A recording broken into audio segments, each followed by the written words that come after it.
What if language wasn't just a tool for communication but a portal, a mechanism that unlocks forgotten parts of you?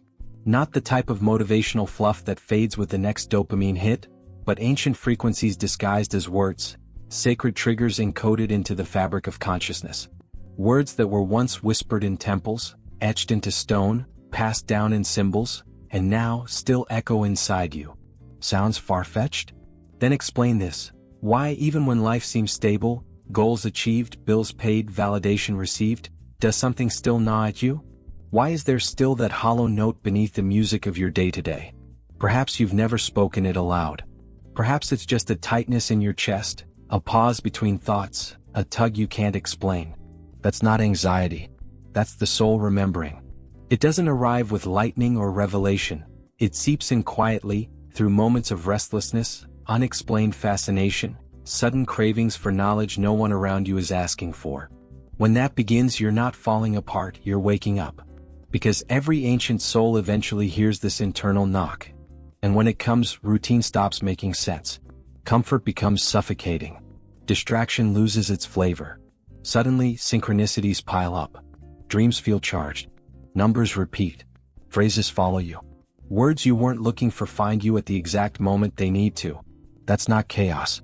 That's design. That's the system reaching out, nudging you toward the hidden codes. And once you recognize them, they can't be unseen. Everything starts with the word. Not just any word, the kind that creates. The kind that mirrors divine architecture. Long before science caught up, sages understood that to speak was to shape. That language was power in motion. You may think alchemy is about turning base metals into gold, or that Hermeticism is just cryptic poetry attributed to some forgotten mystic. But behind those old phrases and symbolic puzzles lies a sophisticated map of the psyche, a living system of transformation. Hermetic philosophy is not about belief. It's a technology of the soul. It teaches that mind is the root of all matter, that what exists in the unseen manifests in the seen, that the cosmos is mirrored within you, and that your outer world is shaped by your internal vibration. If that's true, then the key to changing your life isn't out there. It's within. That's the real alchemy, not bubbling flasks but burning illusions. Not formulas in a lab but fire in the self. Turning the raw, reactive human into a conscious being. From blind ego to awakened awareness. And guiding this transformation are 4 ancient actions. Not mere suggestions but sacred verbs. These 4 words weren't invented by one man. Eliphas Levi, a 19th century occultist, merely distilled what had already been scattered across the Emerald Tablet, the Hermetica and alchemical texts buried for centuries. They aren't metaphors. They are functional, spiritual mechanisms, actions that activate deep change when internalized, not just understood. The path begins with knowing. But not the knowing of intellect or trivia. Real knowing is felt, not memorized. It lands in your body before it lands in your mind. You can devour libraries and still be blind. You can quote sages and still lack clarity. Why? Because information without transformation is useless. What matters is not what you know in theory, but what you embody when everything falls apart. In esoteric traditions, there is a hidden sphere on the Kabbalistic tree of life called Da'at, the threshold between knowledge and wisdom. It's not shown with the others. It's concealed. Why? Because it represents the unspoken knowing that arises only through experience. Through the ache of mistakes. Through the surrender of ego. Through quiet insight. That's where wisdom is born, not from what you learn but from what you live. Next comes will, the ignition of the inner flame. True will isn't craving or ambition. It's not the chase for status, money, or control. It's the silent magnetic force that lives in the bones of your being, that knows what you came here to do before you could name it. Will isn't loud. It doesn't seek applause.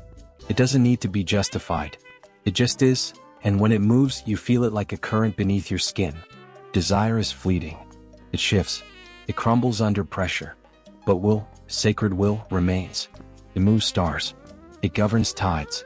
And when your personal will aligns with that universal rhythm, you no longer struggle. You co-create.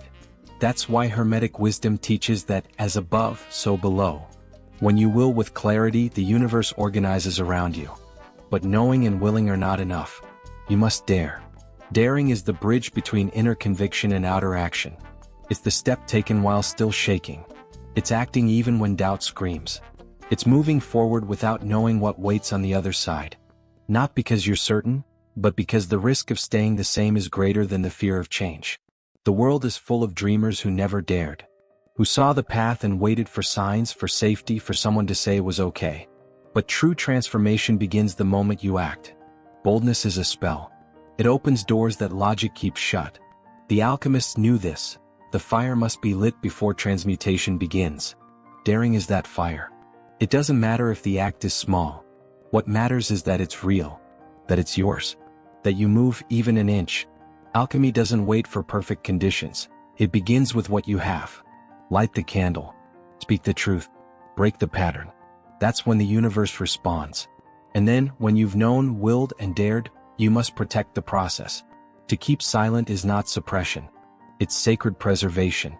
In the early stages of any transformation, your inner work is fragile. Speak of it too soon and you scatter it. Share it with the wrong person, and it withers under misunderstanding. Some seeds need darkness to sprout. Some truths grow only in silence. Silence is not absence. It is containment. It is power building in stillness. It is the womb where creation matures before birth. The ancients called this the silence of the initiate, not because secrets must be hoarded, but because wisdom must be protected. The most potent magic happens where no eyes are watching. That's why this fourth verb, to keep silent, is the most underestimated. But it's also the most essential. Because if you speak before your creation is ready, you dilute it. If you expose it, you risk it. And sometimes the greatest act of strength is saying nothing, doing nothing, and letting the sacred ripen in its own time. These four principles, to know, to will, to dare, to keep silent, are not steps. They are a spiral. A cycle that turns again and again, each time deeper, each time richer. They are the four winds of inner transmutation. The four corners of your sacred geometry. Not dogma, not metaphor, but technology, a spiritual engine. You didn't stumble across these words by chance. They were waiting for you, like keys you forgot you were carrying. Not to give you something new, but to help you remember what was always there. Buried beneath expectations. Muted by noise. Overshadowed by the version of you that others asked you to become. But now something deeper has stirred. And once it moves, it can't be undone. You've crossed a threshold, not outside but inside. And on the other side of that threshold, there's no map. Only signals. Only presence. Only the knowing that rises from the marrow of your being and whispers, go further. This is not the kind of path you walk with certainty. It's not paved with guarantees or applause. It unfolds step by step, in silence and storms, in revelations and shadows. But those who walk it never return the same. Because the change doesn't happen around you, it happens through you. The mind will try to make sense of it. The ego will negotiate. The world will pull you back to what is safe, familiar, explainable. But a deeper intelligence now lives in your breath. A fire has been lit, not the fire of destruction, but the fire of awakening. And it demands your truth. You don't need to be fully ready. You don't need to know every step. You only need to choose. To respond. To listen. To move. Because this isn't just a moment, it's a beginning. And beginnings are sacred. They're fragile and powerful at once. And they only require one thing. Your yes. Yes to the unknown. Yes to the truth that shakes your bones. Yes to remembering what the world taught you to forget. Yes to the version of you that doesn't fit into old stories, but writes new ones, with hands that have burned, a heart that has broken open, and eyes that finally see. So take a breath. Feel your feet on the ground. Look at your life, not with judgment but with presence. The signs are already there. The work has already begun. Now walk. Not because you have all the answers, but because something ancient in you has already whispered the only answer that matters. It's time.